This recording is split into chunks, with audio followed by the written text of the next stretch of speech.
ótima tarde para você. Está começando o Sala de Entrevistas desta tarde.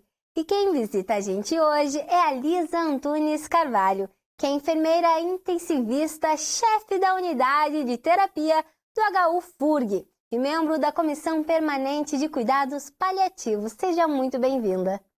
Muito obrigada pelo convite, uma boa tarde, a todos que estão nos assistindo. É um prazer estar aqui, com todos vocês para a gente poder, então, conversar sobre cuidados paliativos.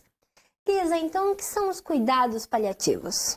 Então, primeiramente, eu vou me apresentar, eu sou enfermeira, como tu mesmo colocasse, estou responsável pela UTI ali do HU-FURG e nós estamos nesse mês, comemorando aí a Semana dos Cuidados Paliativos.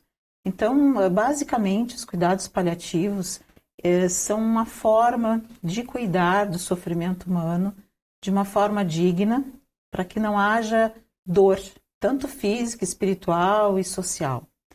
Os cuidados paliativos, então, eles visam dar dignidade para as pessoas que estão em sofrimento com uma doença que é ameaçadora da vida, de uma forma que abra caminhos e possibilidades que a família e esses pacientes se ressignifiquem nesse caminhar.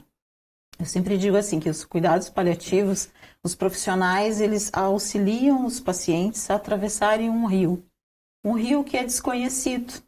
Então, a gente auxilia esses pacientes e a sua família e as equipes para fornecer alívio à dor física, alívio ao sofrimento humano, as questões da dor também, a dor emocional, a dor total, que a gente chama, Então, os cuidados paliativos, eles ajudam as pessoas a morrerem bem.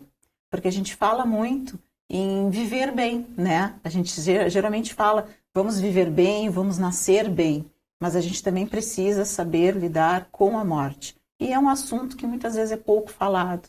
Então, esse é um espaço que eu acredito que a gente vai conseguir trazer algumas informações que vão nos abrir esse caminho para que a gente possa entender a necessidade de se falar dos cuidados paliativos. Lisa, e no HU-FURG, possui uma liga. Fala um pouquinho mais pra gente. Isso, a comissão, na verdade, de cuidados paliativos, ela começou a atuar desde o ano passado, Ela tem por princípios prestar essa consultoria, tanto às equipes como aos familiares e aos pacientes, particularmente da unidade de terapia intensiva. A gente vê ainda a necessidade, que nós temos no Brasil de avançar na questão do paliar, Então, a comissão, ela dá essa assessoria, essa consultoria para o paliar. Porque paliativo vem da palavra pallium, que significa manto, Significa cobrir, significa cuidar. Cuidar do sofrimento do outro, dar alívio a essa dor. Então, a comissão, ela tem por objetivo olhar para os profissionais, e dar essa consultoria, esse apoio, para que a gente consiga, então, lidar com o processo de morrer da melhor forma possível, promovendo o bem, promovendo dignidade e alívio desse sofrimento. Então, a comissão, ela atua diretamente com uma equipe multiprofissional, eles são formados tem médicos, tem fisioterapeutas, fonoaudiólogos, tem enfermeiros, porque cada pessoa que necessita dos cuidados paliativos, ele precisa de vários profissionais que olhem com diferentes olhos. Então, cada um de nós que faz parte da comissão de cuidados paliativos, a gente tem um olhar sobre a dor do outro, mas que no final o propósito é o mesmo, ajudá-lo a enfrentar esse processo com menos dor, com mais conforto e com mais dignidade. Lisa, e quem são as pessoas que podem receber os cuidados paliativos? Bom, há um tempo atrás, a gente tinha ainda essa questão que somente pessoas com câncer, só pessoas que tinham uma doença oncológica que poderiam receber os cuidados paliativos. Então, a Organização Mundial de Saúde, ela veio com esse novo conceito, a partir de 2002, foi ressignificado algumas questões conceituais. Então, as pessoas que podem receber cuidados paliativos são aquelas pessoas que têm uma doença que ameace a sua vida, que ela tem uma patologia que ameace a sua vida. Pessoas com problemas neurológicos graves, pacientes crônicos, pessoas vivendo com HIV e AIDS, toda doença crônica, problemas respiratórios, problemas cardíacos, são pessoas que elas deveriam receber. Porque, na verdade, os cuidados paliativos é um dever. né? Ele é um dever de todo profissional saber paliar, saber acolher a dor do outro e ajudá-lo a enfrentar esse processo. Não somente do familiar, né? Não somente do paciente, aliás, mas também da família. E também ele está dentro dos direitos dos usuários do Sistema Único de Saúde. Então, toda pessoa tem o direito de ter um tratamento, né, livre de danos. Então, essas pessoas que têm essas doenças que ameacem a sua vida são pessoas que deveriam receber, no momento do diagnóstico, já o acolhimento por uma equipe multiprofissional que venha a paliar, ou seja, a acolher, né? A gente fala do manto, né, de acolher, de abraçar nas suas fragilidades. E aqui no município do Rio Grande, Lisa, como funciona? O familiar pode procurar por esses cuidados? A pessoa mesmo pode procurar? Como é que funciona normalmente? A gente tem assim ainda dentro do Brasil, né, o nosso cenário, o Brasil está no 38º lugar de pessoas que mais morrem mal, né? A gente tem pessoas que morrem mal. O que é morrer mal? Que não tem o alívio dos seus sintomas, né? A dor física, existem umas patologias que dão muitas náuseas, né? Dão vômitos, dão sintomas como cansaço, fadiga.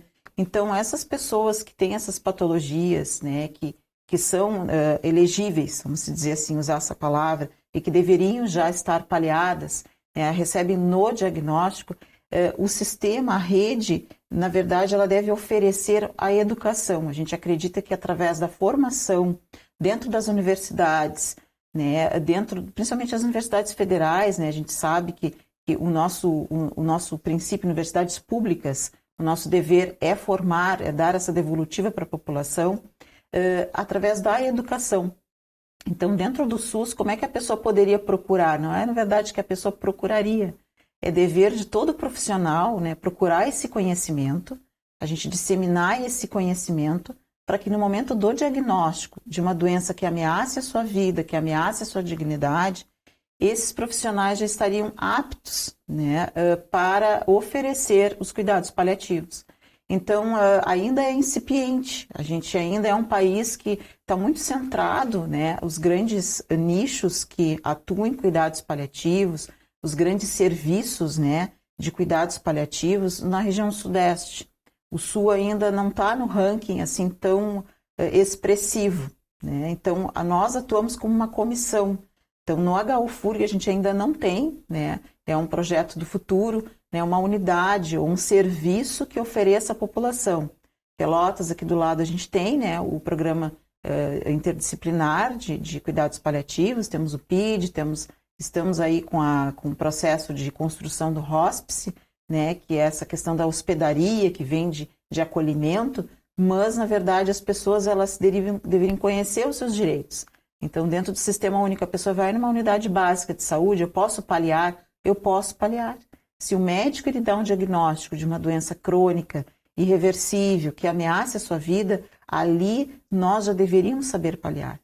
É que ainda nós precisamos lidar e saber lidar com o sofrimento humano. Então, essas ferramentas são dadas através da educação. Então, nós acreditamos que através da educação, da formação de profissionais qualificados, dentro da rede do Sistema Único, a gente consiga, num futuro próximo, e já teve muitos avanços, né? A gente já conseguiu, a partir de 2005, com a Academia Nacional de Cuidados Paliativos, que é um site que todos que nos assistem podem acessar, que tem muitos materiais, podem ter essa informação e pedir, né, que o seu médico, olha, eu quero ser paliada, eu sou uma paciente que tem uma doença crônica. Esses dias uma familiar disse para nós lá, né, eu tenho uma doença crônica, eu tenho uma doença irreversível e eu sou uma paciente de cuidados paliativos. Ela tem essa consciência. Ela já tinha essa informação. Ela já tinha. É importante, pode divulgar, por favor, esse site, Lisa. É a Academia Nacional de Cuidados Paliativos, a ANCP. Então, tem a Sociedade Brasileira de Geriatria e Gerontologia, em que as pessoas acessam, né, do próprio celular, enfim, e elas conseguem ali materiais, elas conseguem folhetos informativos, tem todo o histórico também de como que começou os cuidados paliativos, né?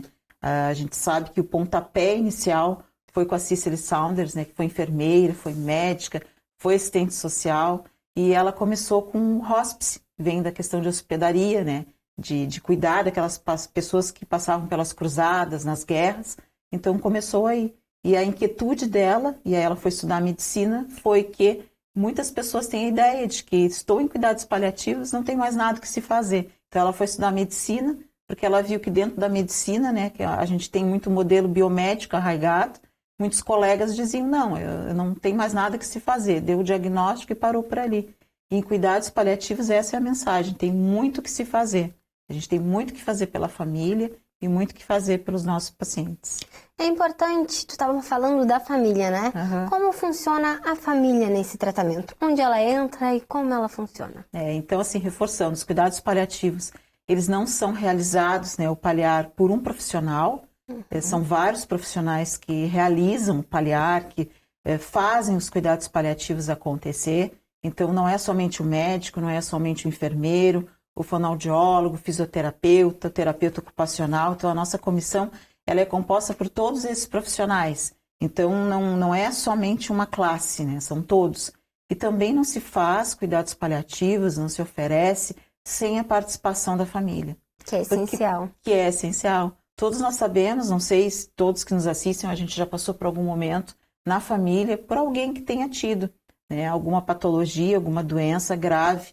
E a gente sabe que quando alguém da nossa família adoece, toda a família ela sofre junto. Com certeza. Então, realmente, os cuidados paliativos, a gente conta com a participação da família. Até porque as pessoas que estão sob cuidados paliativos, elas podem estar caminhando, conversando com a gente, né? Elas não precisam estar em cima de uma cama, porque existe uma diferença bastante que as pessoas às vezes confundem, né? Cuidados paliativos com a terminalidade. É muito comum. Eu ia te perguntar, inclusive, né? Se tu pode diferenciar isso pra gente. Sim. Os cuidados paliativos, eles caminham junto com os cuidados curativos. Então, os cuidados curativos, por exemplo, né? Vou dar um exemplo. Uma pessoa que tem uma demência, né? Uma demência, um Alzheimer bastante avançado. Vamos pensar assim, um senhor de 80 anos que tem uma demência grave e que a gente sabe que está progredindo, que a gente sabe que é uma doença crônica, degenerativa, e que a gente, fazendo assim tratamentos curativos, como exames diagnósticos, hemodiálise, por exemplo, para esse paciente não vai mudar o seu diagnóstico, né? Então, o que a gente prima nos cuidados paliativos? Evitar, né, tratamentos invasivos que sejam fúteis. Então, a gente previne a distanase, que nós chamamos. A prevenção do prolongamento, não da vida, mas do prolongamento do sofrimento humano, em que aquilo que eu for acrescentar nesse paciente que eu citei agora não vai mudar o seu quadro. Então, na verdade, a gente faz a prevenção do prolongamento do sofrimento, promovendo a ortotanásia, que é um conceito que faz com que a gente pense em morrer bem e morrer melhor. E o que é morrer bem e melhor? Ao lado da família. Por isso a família é importante nos cuidados paliativos. Lisa, a gente vai para um rápido intervalo, mas já estamos de volta.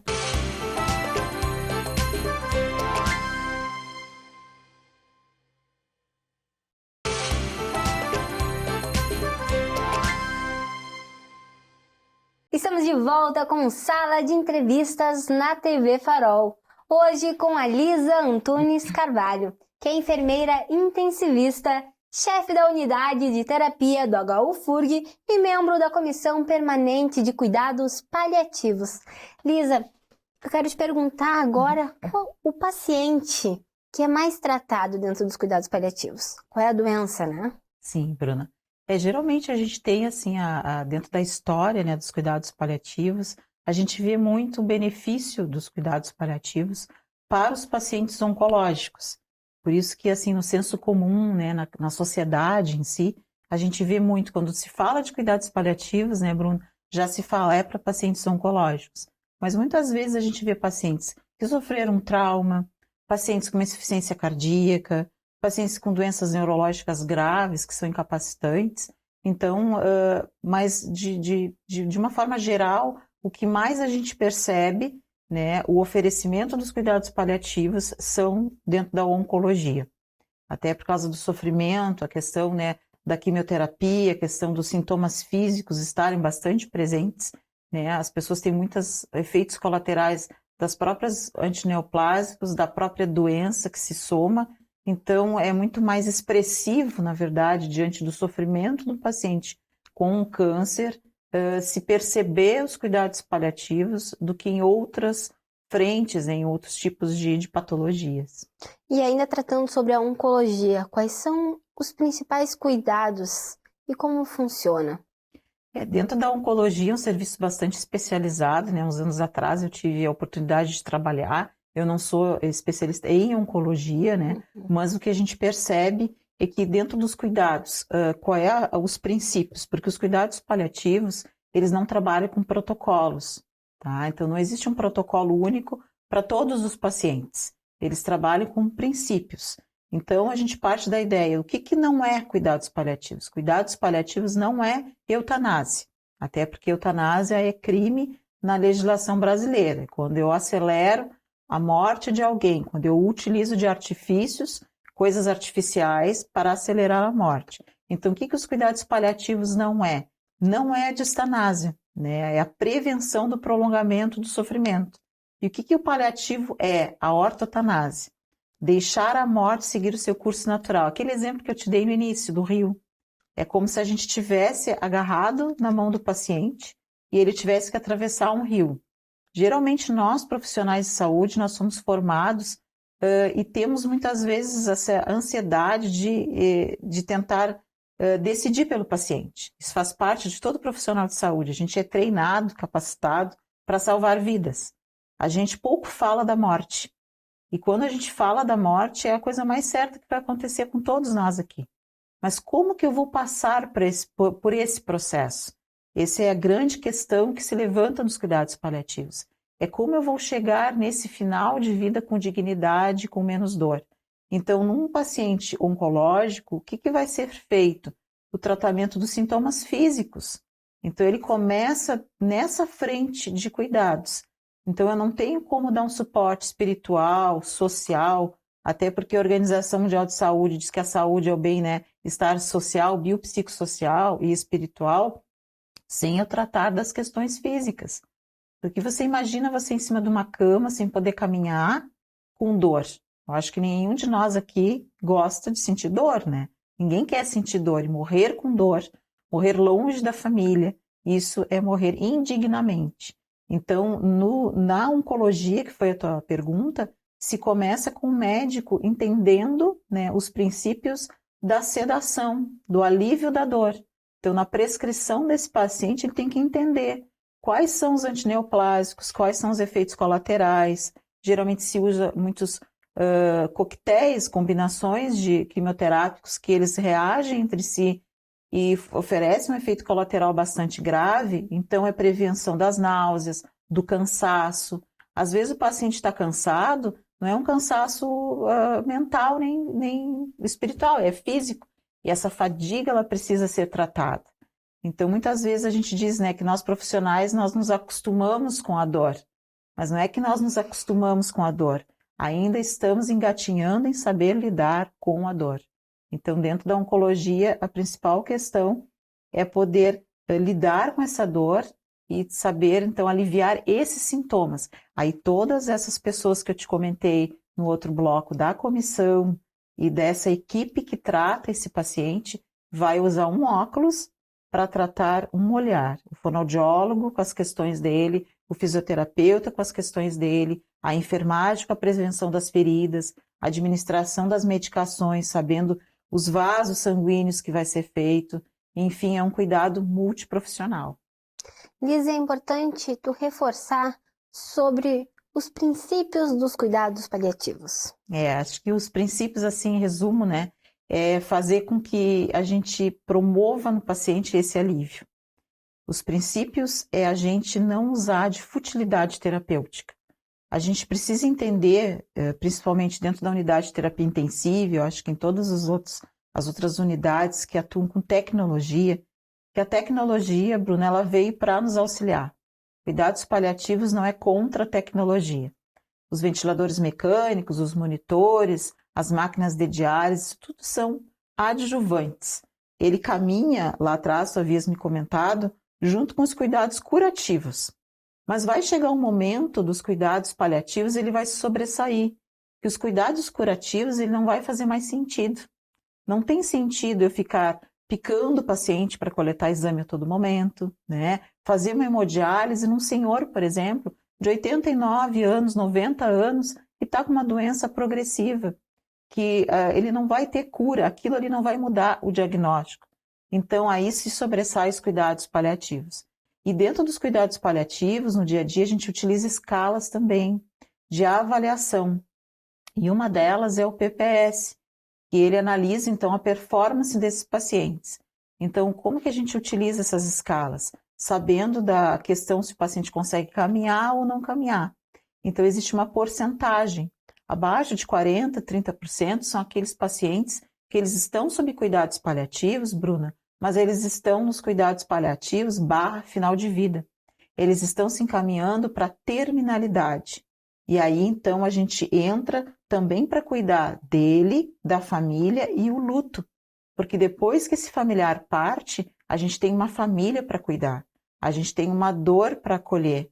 Então, o nosso trabalho ele continua também no processo de luto. Então, os cuidados paliativos ele inicia no diagnóstico dessa doença ameaçadora e vai chegar um momento em que o curativo ele vai ter um fim. Porque toda essa tecnologia ela é falível, né? Ela é limitada. E quando ela tiver um fim, os cuidados paliativos eles continuam ajudando o paciente e a família a fazer essa travessia naquele rio que eu te comentei lá no início. Lisa, e os cuidados paliativos no início da doença, ela ajuda mais? Como é que funciona? Ela ajuda mais. A gente sabe que todo profissional que... eu sou uma paliativista em formação, né? Estou ainda em formação, fazendo cursos, né, dentro da área, porque a gente precisa estudar. Não adianta a gente achar que sabe paliativos, a gente não sabe, a gente precisa estudar. Então, esse paciente que se beneficia desse tratamento paliativo, lá no início, ele vai conseguir compreender esse processo e ressignificar de uma forma mais tranquila. E com mais tempo. E com tempo para fazer as suas despedidas também. Então, a gente vê muitos pacientes que estão no processo de fim de vida que eles não querem que façam procedimentos invasivos, que não tem sentido. É como eu disse no início, é que nós profissionais formados muito naquele modelo, né, Bruna, biomédico, vamos salvar, a gente insiste em deixar as pessoas vivas, sabendo que a morte ela vai acontecer para todos nós. Então, quando mais precoce o profissional explicar para o paciente, para a sua família, e chamar esse time, vamos se dizer, seja nós da comissão, ou equipes que já têm serviços, né, unidades, né, especializadas em cuidados paliativos, desde o início da sua doença, melhor será o enfrentamento dessa dor, das suas fragilidades, das suas vulnerabilidades. Então, quanto mais precoce eu entender esse processo, melhor eu vou enfrentar, menos sofrimento também espiritual. Então, os cuidados paliativos, ele abre um leque de possibilidades. Então, a gente oferece lá na UTI, por exemplo, atendimento espiritual, a nossa visita agora, através da Política Nacional de Humanização, né? A política de visitação aberta, a gente estende a visita mais tempo, porque a gente entende que a visita estendida, ampliada, dentro das UTIs, por exemplo, ela ajuda na melhoria clínica dos pacientes. Então, quanto mais precoce, melhor. Mas isso é como eu te comentei no início, a gente precisa investir nos cuidados paliativos dentro dos currículos, nas universidades, ainda é incipiente, a gente precisa dentro da medicina, da enfermagem, da fisioterapia, fazer educação na rede SUS, porque se faz paliativo desde a unidade básica até dentro da terapia intensiva. Então ele não trabalha com protocolos, ele trabalha com os princípios. Lisa, a gente vai acabando por aqui, mas eu quero te perguntar qual o recado que tu deixa para quem está nos assistindo, reforçando a importância desse assunto que a gente tratou aqui. Bom, a gente está então no segundo sábado do mês de outubro de cada ano se comemora, né? Se coloca para a sociedade o Dia Mundial dos Cuidados Paliativos.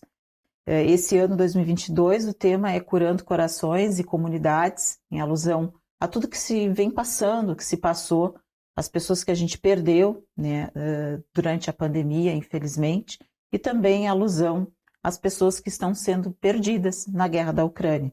Então, a Academia Nacional de Cuidados Paliativos colocou esse tema, né, nesse ano. E eu acredito assim que a mensagem é que os pacientes, as pessoas que têm uma doença que é ameaçadora da sua vida, uma insuficiência cardíaca, uma doença renal, uma doença neurológica, né, o próprio HIV, que eles estudem também junto com seus médicos, que eles se empoderem, que eles sejam protagonistas no seu cuidado e que eles conheçam seus direitos, porque isso está dentro da Carta dos Direitos dos Usuários do SUS.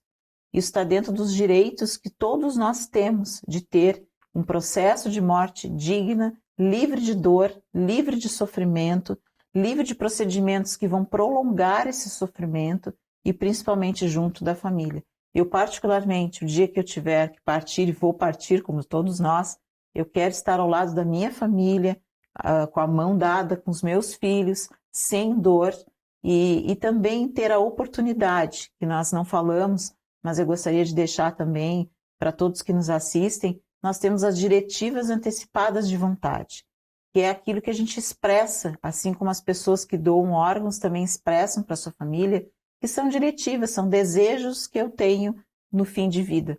Que a gente possa expressar para a nossa família, Bruna, quais são os nossos desejos.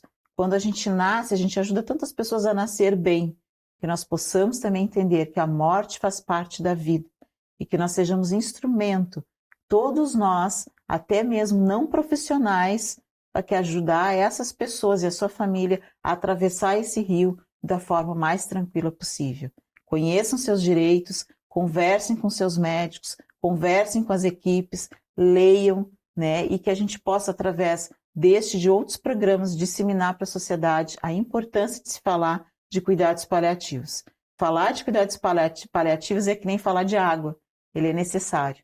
Então, é muito importante esse espaço e eu agradeço a oportunidade. Muito obrigada, Lisa, por todos esses esclarecimentos. É muito importante falar sobre isso, né? É muito importante esclarecer e é um assunto que não é tão falado, né? Mas precisa ser ouvido, a gente precisa entender melhor como funciona e eu te agradeço pela tua presença aqui. Eu que agradeço. Muito obrigada, Bruna. E para você que me assiste aqui na TV Farol, se você ainda não nos segue no Instagram, é @tvfarolrs. Você pode enviar mensagens e assistir o que acontece nos bastidores. Se quiser me acompanhar também, é só seguir o @ que está aqui embaixo. Importante lembrar sobre o nosso canal no YouTube. Você pode procurar por TV Farol RS. Se inscreva lá para acompanhar a nossa programação. Obrigada pela companhia nesta tarde. Tchau e até o próximo Sala de Entrevistas.